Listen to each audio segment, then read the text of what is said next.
السلام علیکم ورحمۃ اللہ وبرکاتہ۔ ناظرین، استقبال ہے آپ کا ہمارے چینل الہند اسلامک ٹیوب پر۔ یقیناً آپ حضرات جانتے ہوں گے کہ اس وقت مغربی ممالک بالخصوص سویڈن اور دوسرے اس کے آس پاس سے ممالک میں ایک ٹرینڈ چل رہا ہے۔ وہ ٹرینڈ یہ ہے کہ نعوذ باللہ ہر کوئی بدبخت آ رہا ہے، قرآن پاک کی بے حرمتی کر رہا ہے۔ قرآن مجید اللہ تعالیٰ کا کلام ہے اور مسلمان اس کو بے حد احترام کی نگاہ سے دیکھتے ہیں، اس لیے کہ یہ قرآن مجید رسول اللہ صلی اللہ علیہ وسلم کے ذریعے سے اللہ تعالیٰ نے ہمیں عطا فرمایا ہے۔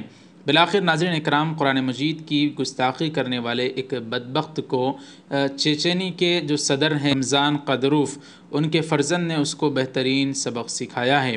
ناظرین آپ کو بتا دیں، چیچینیا ایک روس کا اتحادی ملک ہے اور مسلم ملک ہے۔ وہاں کے صدر رمضان قادروف کے فرزند نے گستاخ قرآن کو بہترین سبق سکھا دیا۔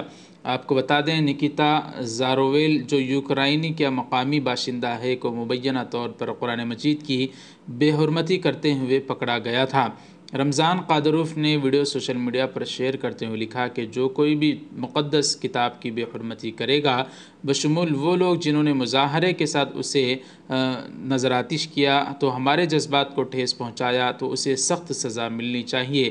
ہمارے ملک میں مقدس صحیفوں کے تحفظ کا ایک منفرد قانون ہے جس پر روس کے صدر ولادیمیر پوتن نے دستخط کیے ہیں۔ اس طرح سے ناظرین اکرام، صدر چیچینیا رمضان قادروف کے بیٹے نے بہترین سبق سکھایا ہے اس شخص کو جس نے قرآن مجید کی بے حرمتی کی ہے۔ ناظرین اس معاملے پر آپ کیا کہنا چاہتے ہیں؟ آپ کی رائے کا اظہار کمنٹ باکس میں ضرور کر دیں۔ ویڈیو کو لائک کر دیں، شیئر کریں، ہمارے چینل کو سبسکرائب کر دیں۔ جزاکم اللہ، والسلام علیکم ورحمۃ اللہ وبرکاتہ۔